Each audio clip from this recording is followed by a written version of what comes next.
ഉൽപ്പത്തി അധ്യായം 22. യഹോവ ഇരേ, കർത്താവ് നൽകും.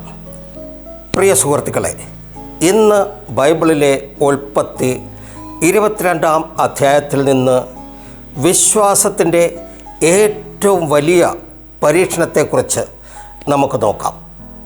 ദൈവം അബ്രാഹാമിനോട് പറഞ്ഞു, നിങ്ങൾ സ്നേഹിക്കുന്ന നിങ്ങളുടെ ഏക മകനായ ഇസഹാക്കിനെ കൂട്ടിക്കൊണ്ടുപോയി ബലിയർപ്പിക്കുക. ഇത് കേട്ടതിന് ശേഷവും അബ്രഹാം അതിനെ ചോദ്യം ചെയ്തില്ല.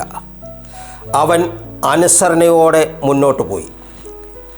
മലയിലേക്കുള്ള യാത്രയിൽ ഇസഹാക്ക് ചോദിച്ചു, പിതാവേ, ഹോമയാഗത്തിനുള്ള കുഞ്ഞാടെവിടെ? അബ്രഹാം മറുപടി പറഞ്ഞു, കർത്താവ് കുഞ്ഞാടിനെ നൽകും. അബ്രഹാം ഇസഹാക്കിനെ ബലി കഴിക്കാൻ കൈനീട്ടിയപ്പോൾ കർത്താവിൻ്റെ ദൂതൻ വിളിച്ചു പറഞ്ഞു, ഇപ്പോൾ അത് നിർത്തുക. കുറ്റിക്കാട്ടിൽ കുടുങ്ങിയ ഒരു ആട്ടുകൊറ്റനെ ദൈവം യാഗത്തിനായി ക്രമീകരിച്ചു.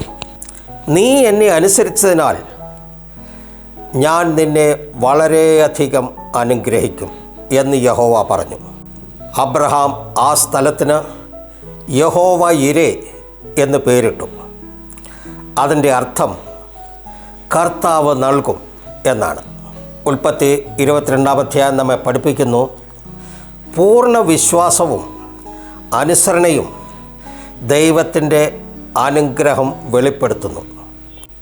വിശ്വാസം പരാജയപ്പെടുന്നതായി തോന്നുന്നിടത്ത് ദൈവത്തിൻ്റെ കരുതൽ വെളിപ്പെടും. നന്ദി, നമസ്കാരം. കർത്താവ് നിങ്ങളെ ധാരാളമായി അനുഗ്രഹിക്കട്ടെ.